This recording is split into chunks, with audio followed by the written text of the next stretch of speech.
Like you, I have watched with heartbreak as protests have roiled our cities across the country following the murder of George Floyd by Minneapolis police. What we are witnessing is the boiling over of simmering anger and understandable rage, the result of a long, tragic legacy of white supremacy, racism, and anti-blackness in the United States. Betrayal upon betrayal, killing upon killing, white supremacy unleashed not only in these moments, but in entire systems that disrespect Black lives and even condone the murders of Black people. Let us be very clear. This is not only about the extrajudicial execution of George Floyd. It is not just about Breonna Taylor, Tony McDade, Michael Brown, Freddie Gray, Tatiana Jefferson, Charlena Lyles, Che Taylor, and so many more who should still be alive today.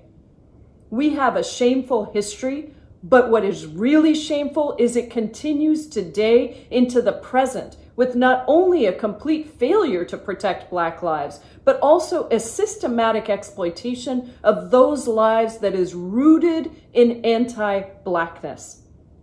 It is not just the original sin of slavery. It is also about Jim Crow laws and the brutality of lynchings that continue into the modern day. It is about a war on drugs that was actually a war on Black people. It is about our structures that have been set up specifically with the intent to discriminate and invisibilize Black people. Structures like our housing system that used exclusionary redlining and financial practices that shut out people of color and fueled and condoned racial injustice. It is about a justice system that is patently unjust and unjust by design as it locks up Black people and locks them out of opportunity. It is about the racial wealth gap that has gotten worse, not better, and has led to a disproportionate number of Black workers who have no safety net and now are both the ones who have lost their jobs and the ones on the front lines with no appropriate pay, safety, or protection as they do the work that needs to be done. It is about the fact that we have an achievement gap in this country paralleled only by a schoolhouse to jailhouse pipeline that begins as early as kindergarten. It is about a maternal mortality and infant mortality rate that is 3 times worse for women of color, about the lack of access to health care for Black people that has led to chronic conditions that were the very conditions that made people vulnerable for coronavirus and disproportionately took more Black lives. We have to connect these dots directly to the safety of every Black child, to the talk that every Black parent across America still has to have with their child about the danger of the police, to the phone call that too many Black parents have gotten telling them that their child has been killed, murdered for being Black in a country with a legacy of anti-Blackness. When we connect these dots, there is no option but to see the anger and rage as the only logical and human responses to inconceivable and inhumane cruelty, injustice, and lack of progress generation after generation. It is unacceptable to meet that powerful protest with tanks, assault weapons, militarization of our police forces, and more arrests. It is not enough just to say that Black lives matter. We have to fight for Black lives and for justice and understanding as we do today more than ever before, that our fates and our liberations are bound up together.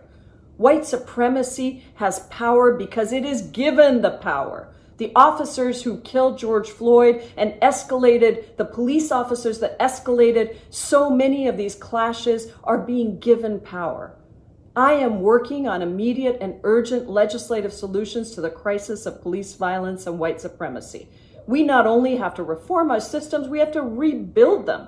We can't allow and condone law enforcement to use the sacred trust that we have given to them to kill people. That is simply wrong, and we have to fix it here at home in Seattle and across the country to get real accountability built into every law enforcement department, no exceptions, full stop. My colleague, Congresswoman Ayanna Pressley, has a resolution to condemn police brutality, and I will do everything I can to move it forward. The Senate should immediately pass the anti-lynching bill that we in the House passed that would make lynching a federal crime. We also have to take on the lack of hope and the devaluing of Black lives in jobs, healthcare, and the pandemic response. And that's why I've introduced legislation that fights for equity in healthcare, education, housing, the economy, and the justice system, because we need real solutions now. So my ask to you is this: fight white supremacy, anti-blackness, and racism with urgency. Treat the lives of those who have been murdered as if they are your family, your child, your parent. Do not do what is convenient or easy. Hold those accountable who perpetrate murder and anti-blackness and violence, regardless of what badge they hold or what office they hold. Speak out, even if you don't know that the words are right. Speak out. Support our Black brothers and sisters to lead, but don't allow that to stop you from leading and organizing on the ground and doing the anti-racist work that you need to do. Some of you have asked me what it means to be a good ally to our Black brothers, sisters, and siblings. This is what you are being called to do right now. Talk to friends and family about how to be anti-racist and call out tropes and stereotypes when you hear them. Get groups of your own people together to demand that they too educate themselves about our own anti-blackness. Take action, not just by signing a petition or even showing up to a march, but use your wealth, your privilege, your contacts, your networks to move real solutions and take on people even if they don't like it. Use private platforms and public platforms. Allow yourself to be educated, but also educate yourself. Demand justice. Here's my pledge to you.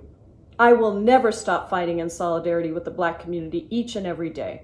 I will do everything I can to bring about real change, and I hope you will join me in memory of every life lost, every precious life that we celebrate as we work to right the wrongs that are before us. Thank you for doing this work with me, with urgency, with generosity, with a belief that we can change this if we work hard enough and urgently enough.